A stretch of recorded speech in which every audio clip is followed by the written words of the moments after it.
there is a station that does not appear on any map that was printed after 1923. It wasn't forgotten exactly.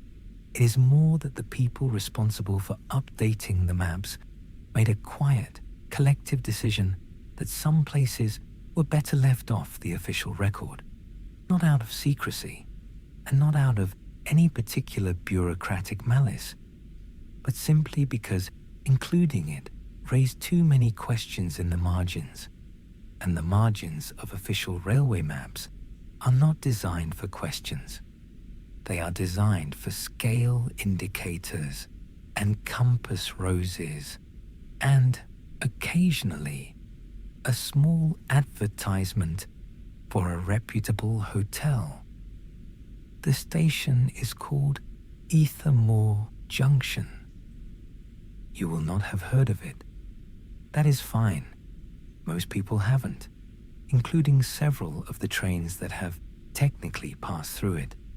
The trains, in their defense, were going quite fast and had other things to think about. But there is one train that always stops at Aethermoor Junction. It stops because it was built for this station specifically, because this station is, in a sense, its only real purpose, because the train and the station and the mist that rolls in from the low hills to the east each evening have an arrangement, a quiet, professional understanding of the sort that develops between things that have been doing the same job together for a very long time and have long since stopped needing to discuss it. The train is called the Midnight Fog Express. And tonight, as it is every night at this hour, in this particular quality of darkness, it is nearly time for it to arrive. Let yourself settle now.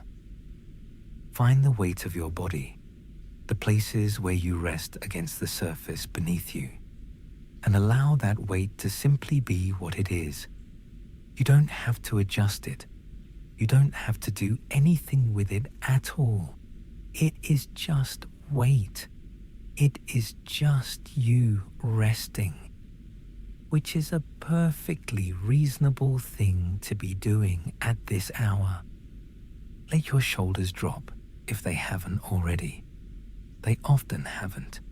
Shoulders have a tendency to climb upward throughout the day without anyone noticing.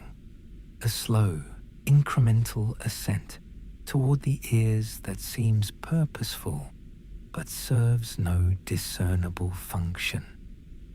Let them come back down. Let them remember where they belong. Good.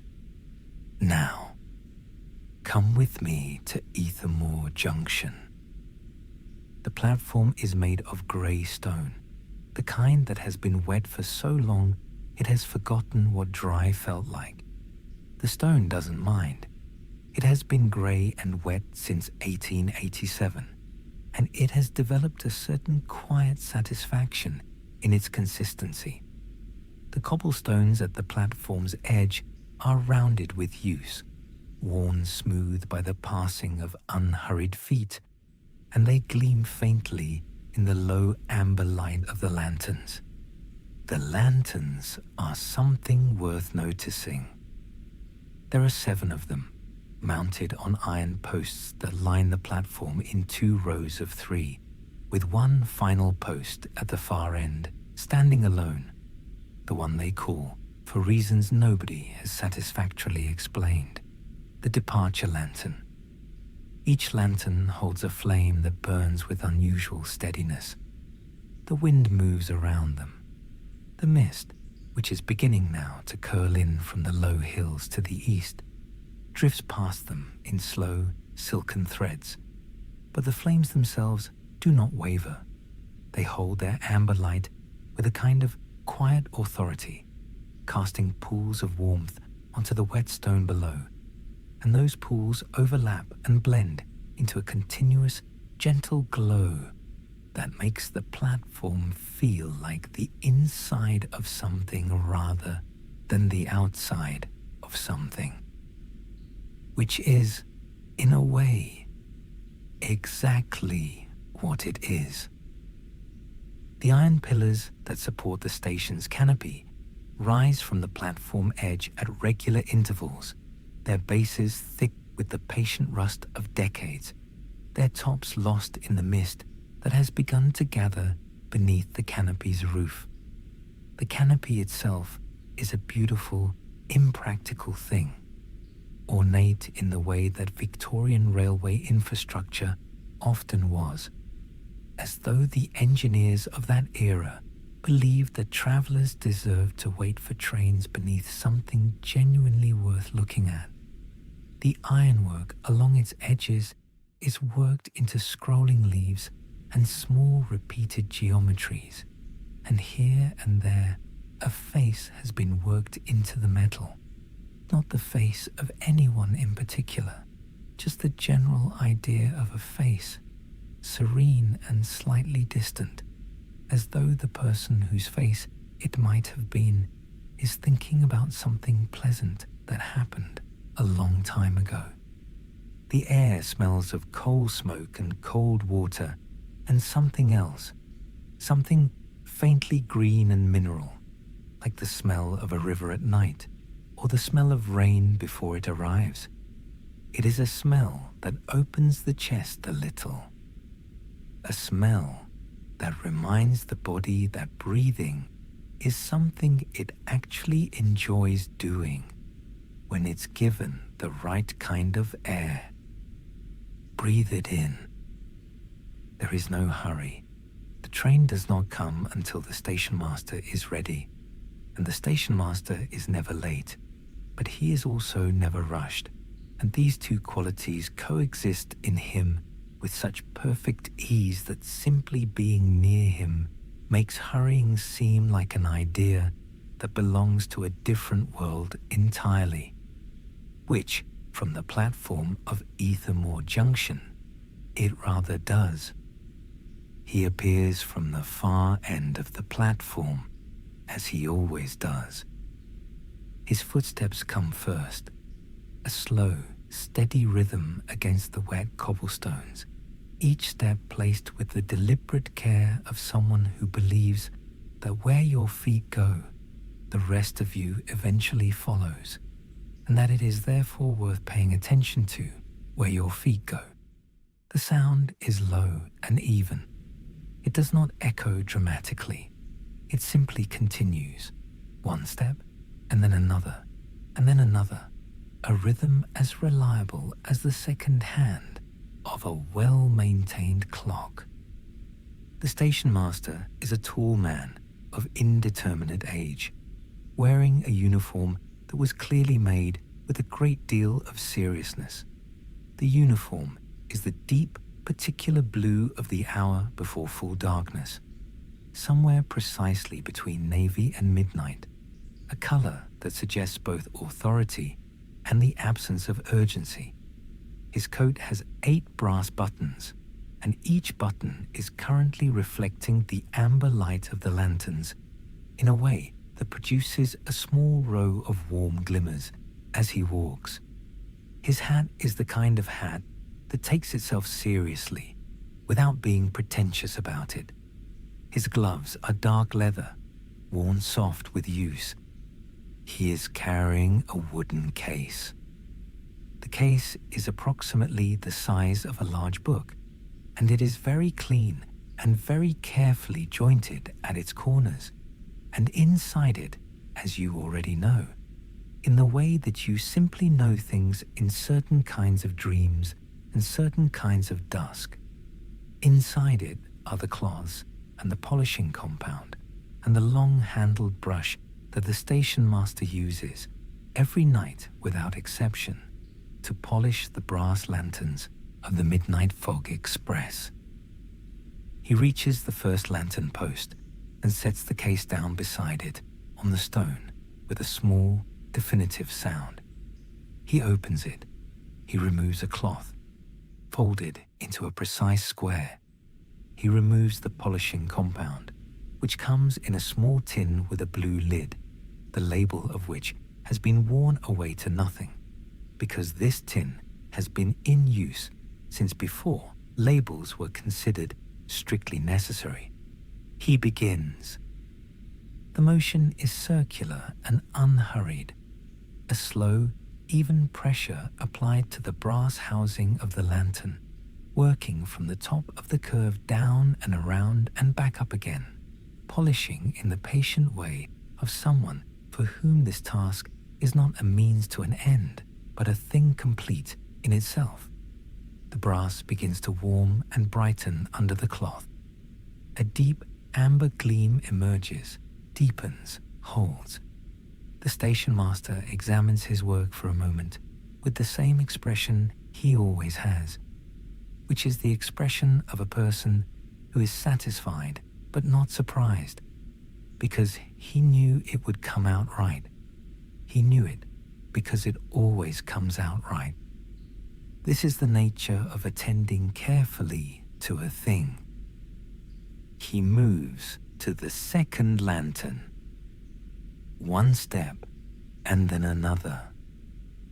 The mist continues its quiet arrival from the east. You are standing, or perhaps sitting, perhaps already half lying, your body making its own decisions now, somewhere near the middle of the platform, close enough to the station master to observe the work, but far enough away that you are not expected to help or speak or be anything in particular. You are simply here, a person on a platform waiting for a train, at the exact moment when waiting for a train is the only thing that needs doing in the world. The stone beneath your feet is cool, not unpleasantly so, just cool, the way floors in old buildings are cool, the way the coolness works its way up from the ground through the soles and into the legs, and asks the body to slow down a little, to calibrate to the pace of something older and less hurried.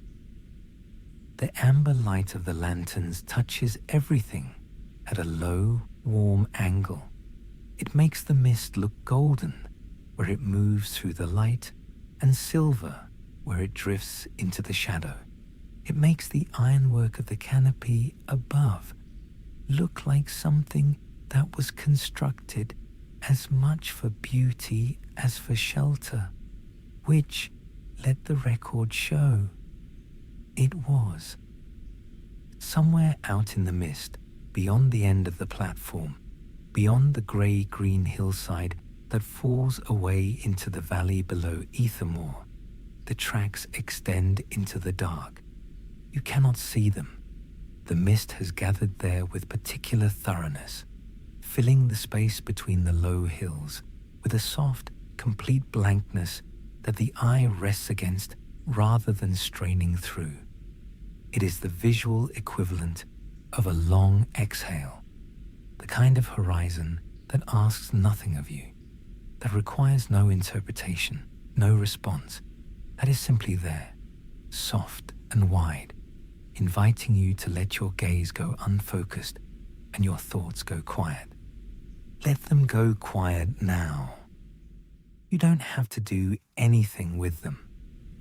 The thoughts you came in with, the lists, the small anxieties, the things you meant to do and didn't, the things you did and half wish you hadn't, the low-frequency hum of general alertness that the day requires and that the night sometimes forgets to turn off. Set them down on the platform beside you. You can collect them later if you decide you still want them. The station has an excellent lost and found, staffed entirely by a small, efficient cat who takes the work very seriously and has never once misplaced anything. But for now, leave them. The station master moves to the third lantern, his footsteps on the stone. 1, and then another, and then another. The mist thickens slowly, the way mist does, not all at once, not dramatically, but in the gradual way of a kindness being extended, an ambient softening of edges, a patient blurring of the division between the platform and the dark, between the amber glow of the lanterns and the blue-grey of the surrounding night. The canopy above gathers the mist against its iron leaves, and the small droplets form and fall from the lowest points of the scroll work. A slow, irregular dripping that lands on the stone below with the softest possible sound. There are, on reflection, several sounds worth noticing here. The circular motion of the polishing cloth against the brass, slow and rhythmic, a sound barely louder than silence, but with just enough texture to be felt rather than merely heard. The footsteps of the station master, each one steady and placed and unhurried. The drip of condensation from the ironwork overhead, landing in its irregular pattern on the wet stone. And somewhere, already, faintly, too distant to be certain about yet, somewhere out in the silver-grey distance beyond the end of the platform, from somewhere deep in the mist, where the tracks curve slowly northeast through the valley floor. A sound, low and resonant, and deep enough to be felt rather than heard, traveling not through the air, but through the stone beneath you, through the iron of the lantern posts, through the very particular frequency of a very particular engine running at its long, slow cruise. A sound that the body recognizes before the mind does. A sound that the chest opens toward. A sound that means something is coming. Something steady. Something that will be here without question at exactly the right moment. The station master finishes the third lantern. He folds the cloth with care. He looks toward the far end of the tracks where the mist is brightest, where the glow of the midnight fog express's headlamp is just now beginning to color the fog from within, turning it from silver to the faintest, warmest amber. He allows himself a small nod. He moves to the fourth lantern. One step and then another. The hum deepens, the mist glows, and the train begins slowly and without any drama whatsoever to arrive. The first thing that arrives is not the train itself. It is the warmth. This surprises people sometimes, the ones who have found their way to Aethermoor Junction for the first time, who are standing on the platform with their cases and their quiet exhaustion, waiting for something they cannot quite name. They expect the train to announce itself with noise, with the industrial drama of metal and momentum, with the kind of arrival that requires bracing. But the Midnight Fog Express does not work that way.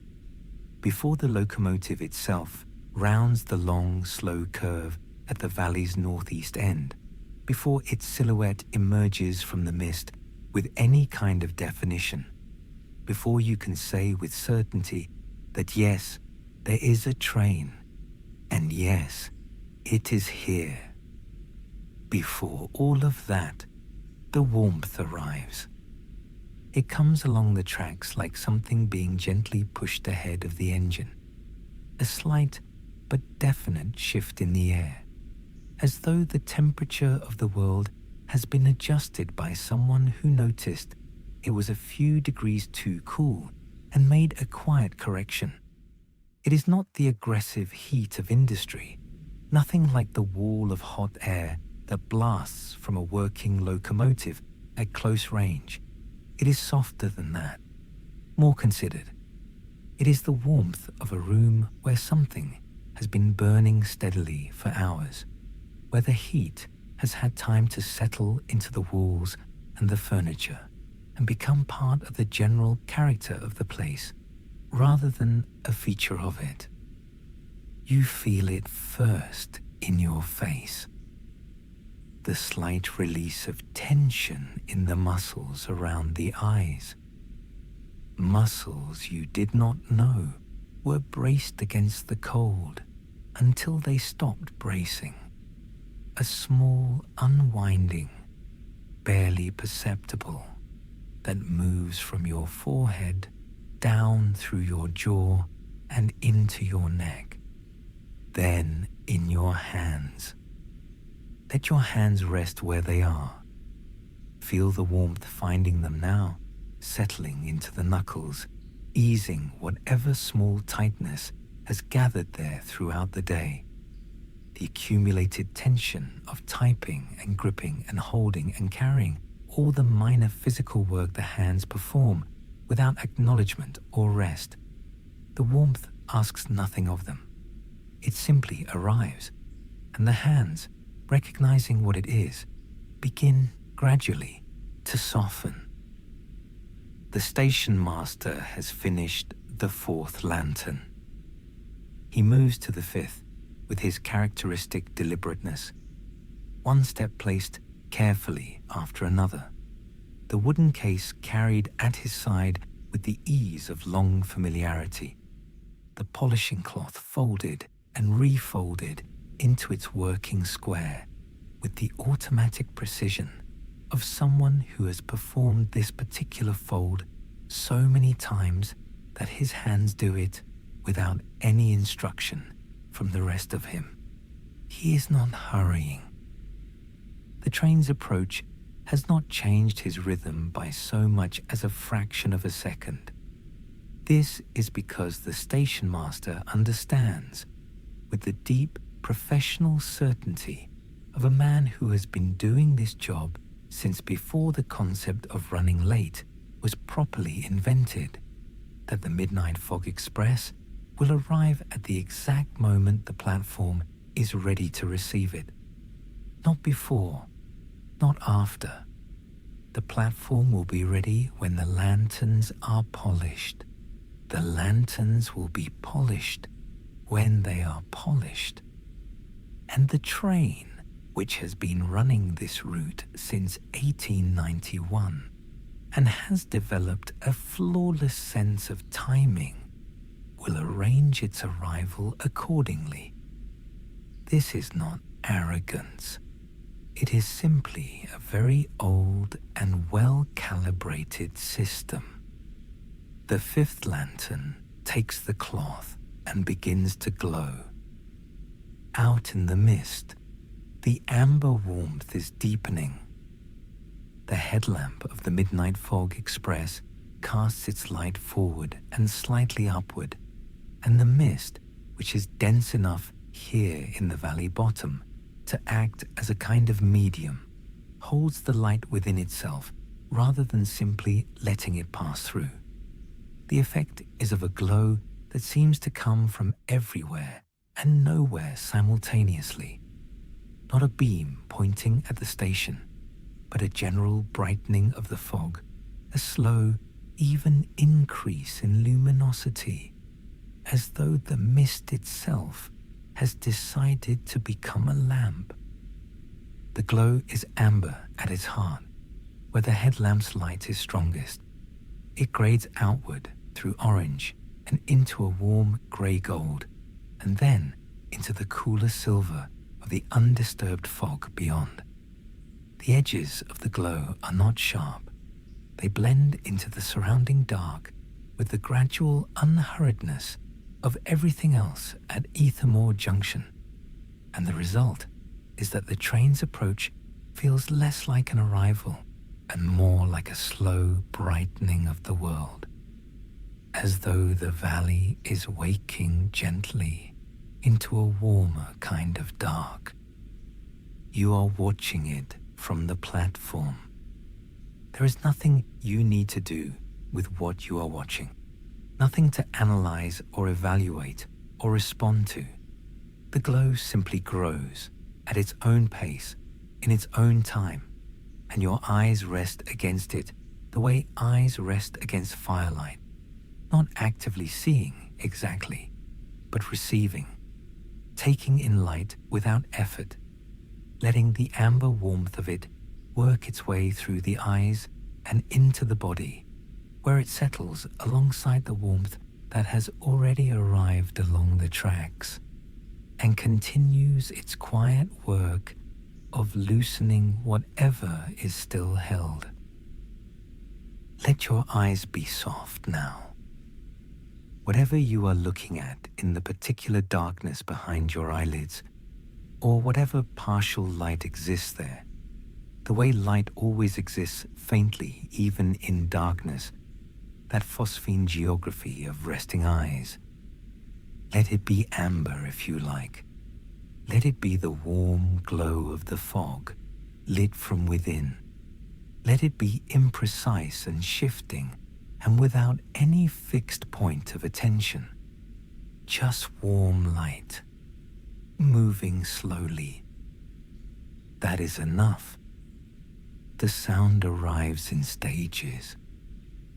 You have been feeling it for some time already, traveling through the stone of the platform, that deep subterranean vibration, lower than anything you would call a note, more like a quality of the ground than a quality of the air. It is the sound of the Midnight Fog Express's engine running at its long, unhurried cruise, a sound so consistent and so low that the body absorbs it rather than hearing it.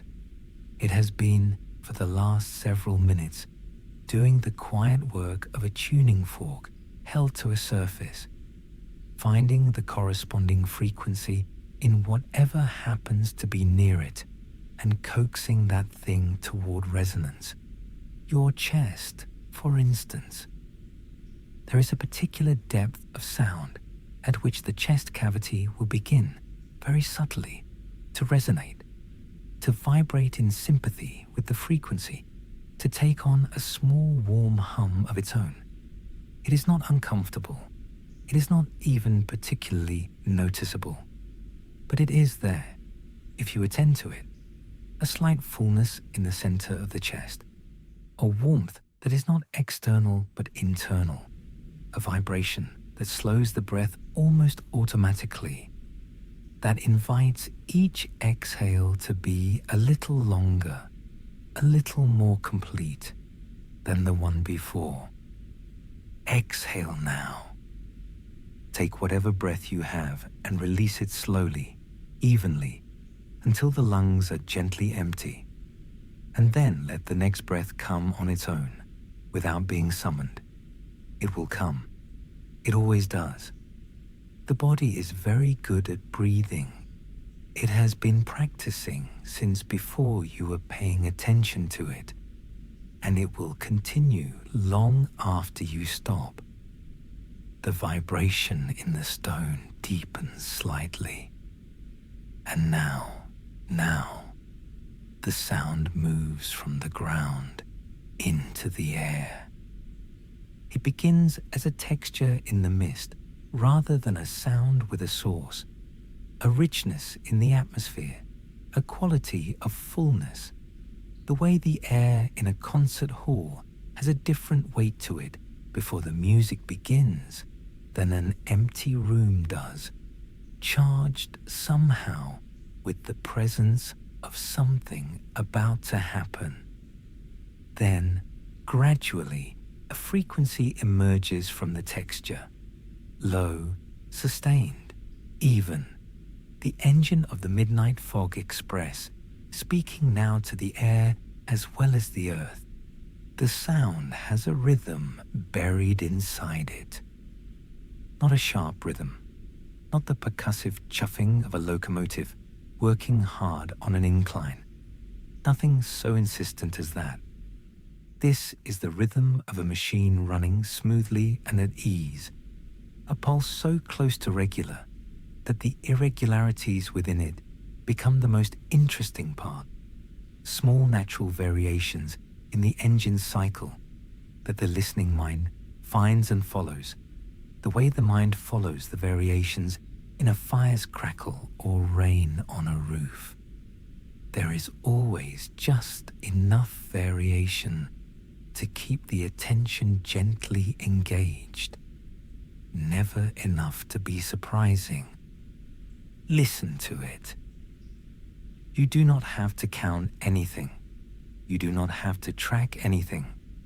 The sound will continue without your help, as it has continued every night since 1891, through fog and rain and the peculiar acoustic conditions of deep winter and the long, warm silences of summer nights.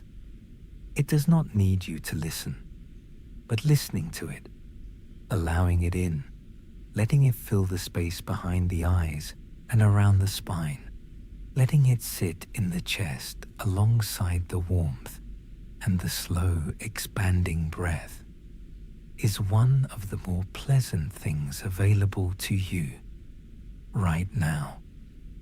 So listen. The Stationmaster finishes the sixth lantern. He steps back for a moment, just briefly, just long enough to look down the row of polished brass housings with their steady amber flames. 6 lanterns now, all attended to, all burning with the clean, bright consistency of things that have been properly cared for. The glow they cast on the wet stone is warmer than before, or perhaps the same warmth, and you are simply more open to it than you were a few minutes ago. The mist that curls beneath the canopy is lit now from 6 points simultaneously, and the combined effect is of a soft, all-surrounding amber that has no shadows to speak of, or rather, shadows that are so faint and so diffuse that they do not divide the space, but simply give it depth. The Stationmaster walks to the 7th post, the departure lantern. His footsteps are the same as they have always been tonight, steady, placed, unhurried. One step and then another. The sound of his boots on the cobblestones has been the metronomic constant of the last several minutes, always there, always the same, reliable as a heartbeat.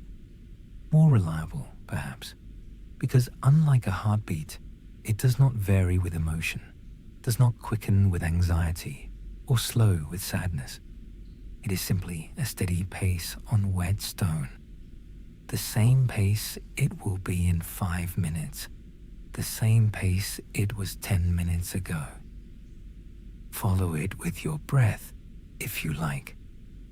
His step on the exhale, a natural pause on the step between, the next breath in on the next step. Nothing forced, nothing counted, just the slight synchronization of your body's rhythm with the rhythm of his feet. An alignment so easy, it barely requires doing. He opens his case. He removes the cloth. He begins the 7th lantern, and as the cloth makes its first slow, circular pass across the brass, a sound from the end of the tracks cuts very softly and very briefly through the mist. A low, single note.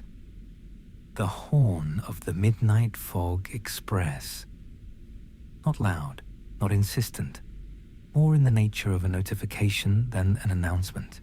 The train informing the station of its presence the way a guest might knock softly at a door they were invited to, not wanting to startle, simply observing the courtesies.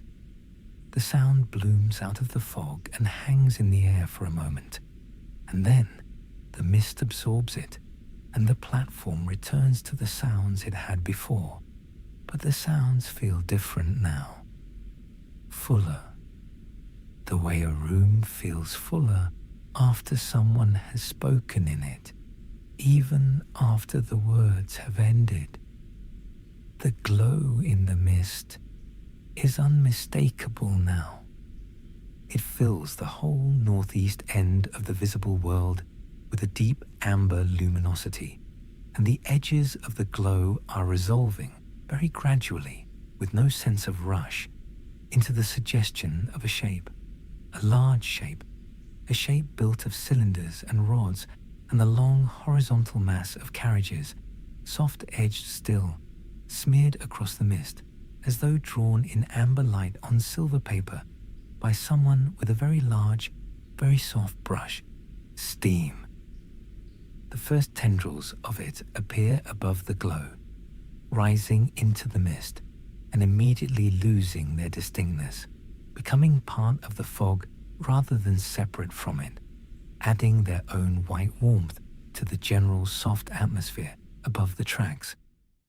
The hiss of it reaches the platform a moment later, a sustained, gentle exhalation, regular as breathing, the escaping steam marking each revolution of the great driving wheels in a rhythm that is already, you notice, slowing.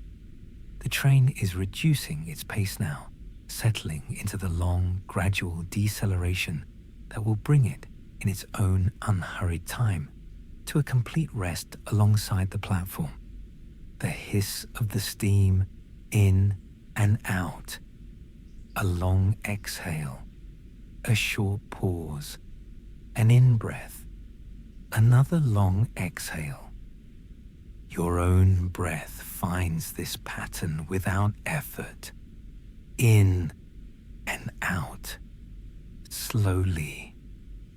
The mist around the approaching locomotive moves with the displaced air of its passage, rolling gently outward from the tracks like something unfurling, like something expanding from the center in the slow way of warm water.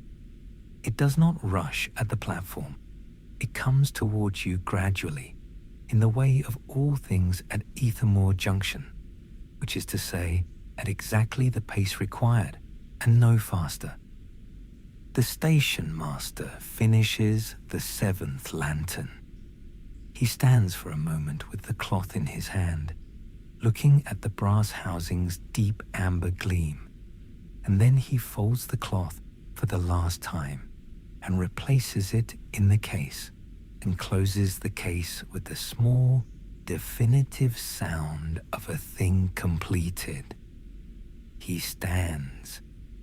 He turns toward the end of the platform where the tracks curve northeast into the now luminous mist, and he clasps his gloved hands behind his back, and he watches the approach of the train with the expression of someone watching a very old friend arrive after a long journey, an expression that contains both welcome and something quieter than welcome, a recognition that goes deeper than greeting, an acknowledgement that says simply, yes, here, as it should be. The driving wheels of the Midnight Fog Express emerge first from the mist, great slow-turning circles of dark iron, their polished surfaces catching the light of the platform lanterns as they clear the fog's edge, flashing amber and then returning to shadow, and then amber again, as each spoke passes through the light. Behind them, the engine's bulk resolves out of the glow, the long horizontal cylinder of the boiler, black with age and care, the brass fittings at its front, catching and throwing back the amber light in glints and gleams, the headlamp mounted high on the smokebox, casting its steady beam forward and down along the track. The engine is enormous, and it is very quiet for its size. The driving wheels turn with a slowness that seems to require effort to maintain, as though stopping entirely is the engine's natural inclination, and the small, continued motion of arrival is a concession to courtesy. Each revolution is deliberate. Each piston stroke is slow and deep, the compressed air and steam releasing in long, measured exhales that the mist receives and incorporates without comment. Behind the engine, the tender. Behind the tender, the first carriage, and then another, materializing one by one from the fog as the train draws alongside the platform and its full length is revealed. The carriages are dark wood and dark glass, their windows lit from within by the same amber light as the platform lanterns, so that the effect of the train's arrival is of a row of warm lit rooms sliding into position beside you, each window a rectangle of warmth, each lit interior suggesting comfort, softness, the specific quality of rest available in a moving vehicle on a dark night, the slight swaying, the low sounds, the permission that the condition of being in transit extends to the body, which is that it may rest now, because there is nothing to be done until the journey is over, and the journey is not over yet. And the only appropriate response to this is to let everything go and simply be carried. The brakes engage. There is no squeal, no drama, just a deep, low, resonant slowing, felt more than heard, a change in the engine's vibration that the platform stone transmits upward through the soles and into the legs and into the body. The last few revolutions of the driving wheels, the final millimeter precise deceleration, and then stillness. Or rather, not exactly stillness, because the engine continues to breathe. The steam continues its slow, sustained exhalations. The low hum of the boiler persists, steady and even, a sound so consistent that it has become already indistinguishable from silence, part of the background of the world, like a sound that was always there and that you have simply stopped noticing because there is no variation in it to notice. The train is here. The carriages are alongside the platform, their warm windows level with the lamp-lit stone. The station master walks forward along the platform at his characteristic pace. One step, and then another, and then another, and somewhere along the length of the train, a door opens. Not with any drama, just the quiet, functional sound of a well-maintained latch releasing and a door swinging outward on good hinges and the warm amber light of a carriage interior spilling out onto the wet cobblestones of the platform. Your carriage, your door. The air that comes from the open doorway is warm and still and carries with it a smell that is difficult to name precisely.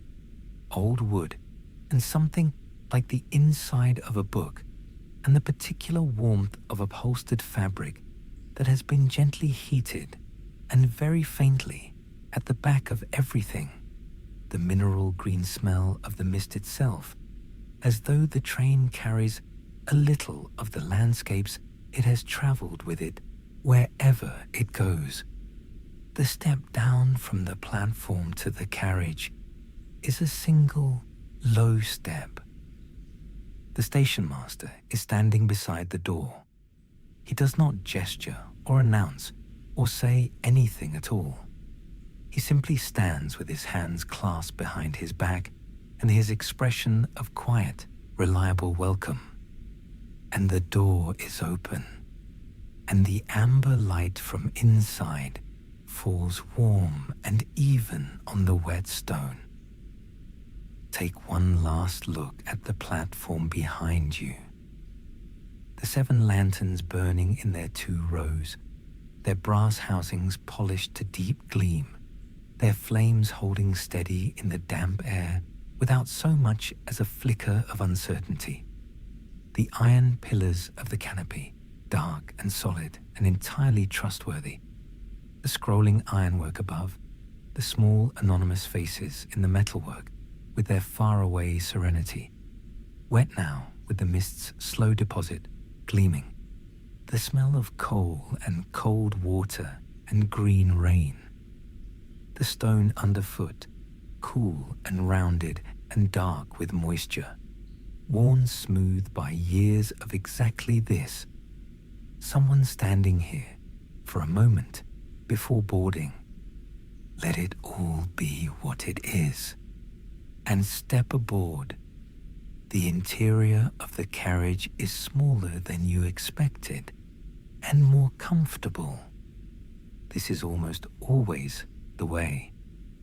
The outside of the Midnight Fog Express, seen from the platform, has the imposing scale of serious Victorian engineering, all dark iron and polished brass, and the sheer physical confidence of a machine built to last indefinitely.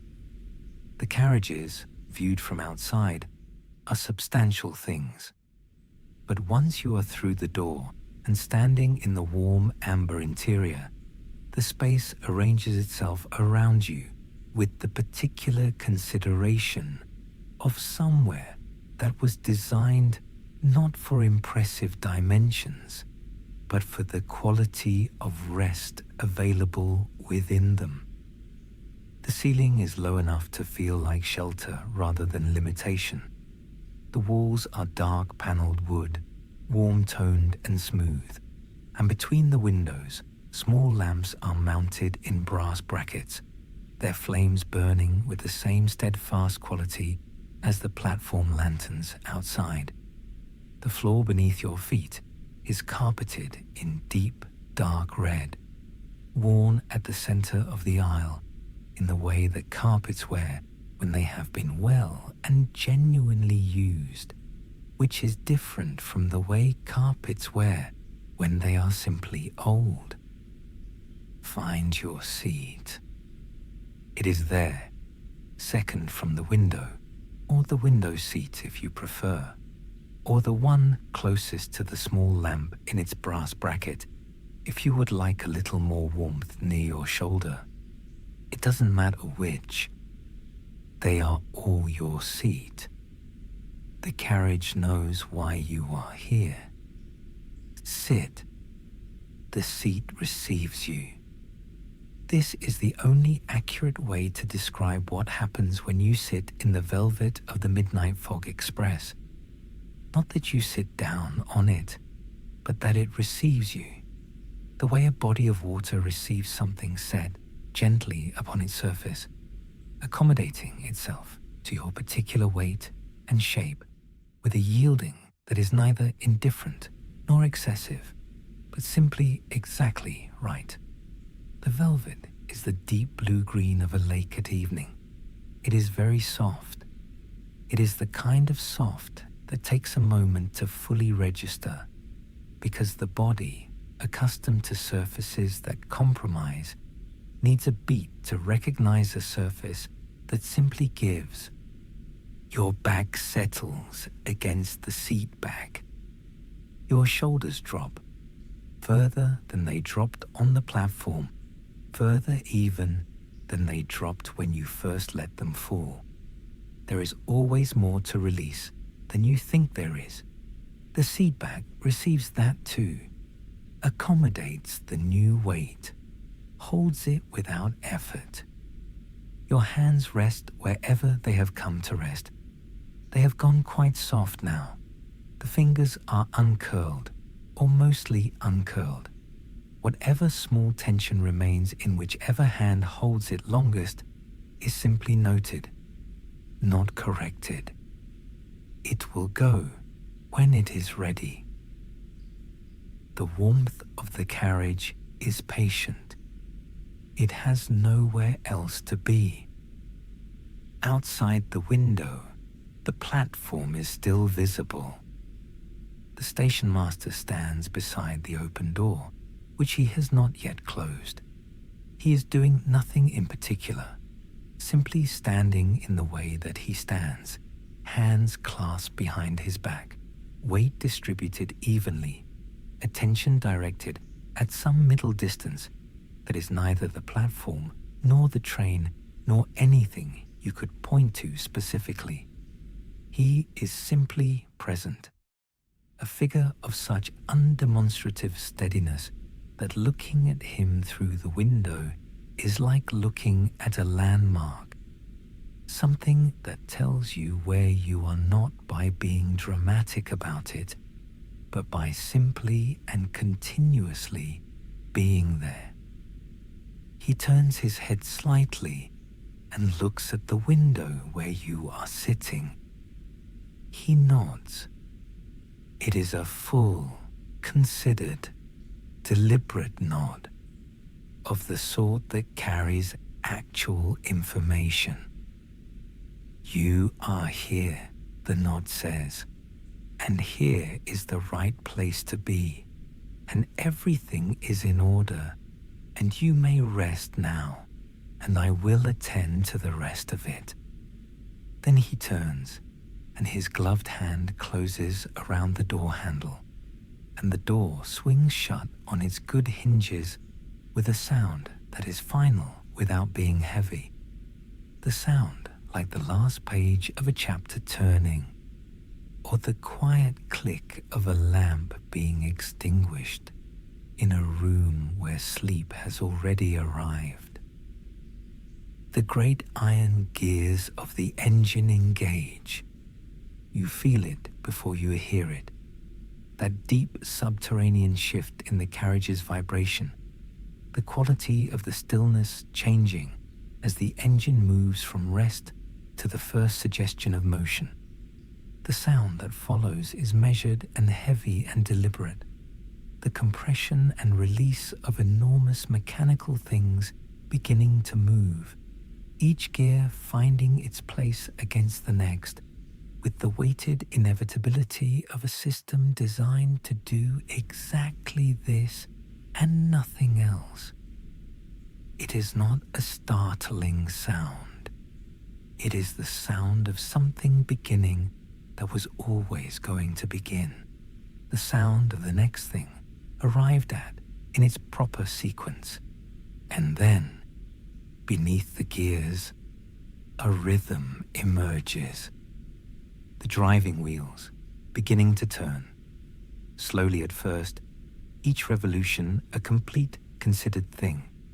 The great iron circles finding their pace against the rails with a patience that has nothing to prove.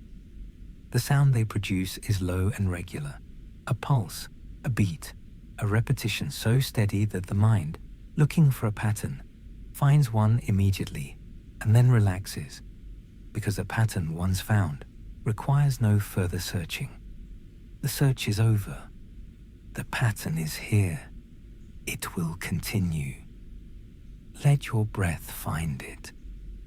Not forcibly, not the mechanical synchronization of counting, just a soft, natural alignment, the way two pendulums in the same room will eventually find the same rhythm without being asked. The slow beat of the wheels on the rail, your exhale finding its length, a pause, the next breath arriving on its own. The carriage begins, very gently, to move. The platform slides backward past the window. 7 lanterns drifting slowly to the left, the iron pillars of the canopy, the long dark stone of the platform edge, the scrolling ironwork above, the small anonymous faces in the metal, their expressions unchanged, as they have always been and will be long after tonight, watching the departure of the midnight fog express with the same complete equanimity with which they watch everything. They are not sad to see you go. They know you are going somewhere good. And then the platform is gone. The window shows only mist. Mist and the slow dark shapes of the hillside as the train rounds the long curve at the valley's northeast end and settles into the straightaway. The fog is very dense here in the low country, and the train moves through it the way a hand moves through smoke, parting it, passing through, leaving it to close again behind. The mist outside the window is not dark. It carries its own faint luminosity. The gathered light of the engine's lamp diffused through 100 meters of suspended water, and the effect is of traveling through something softly lit from within. The world outside is silver and without edges, without horizon, without the hard geometry of things that need to be dealt with, or assessed, or responded to. There is nothing out there that requires anything of you. The carriage sways. It is a gentle lateral motion, a slow rocking side to side, the natural consequence of a train in motion on track that has its own slight irregularities. The motion is the opposite of disturbing.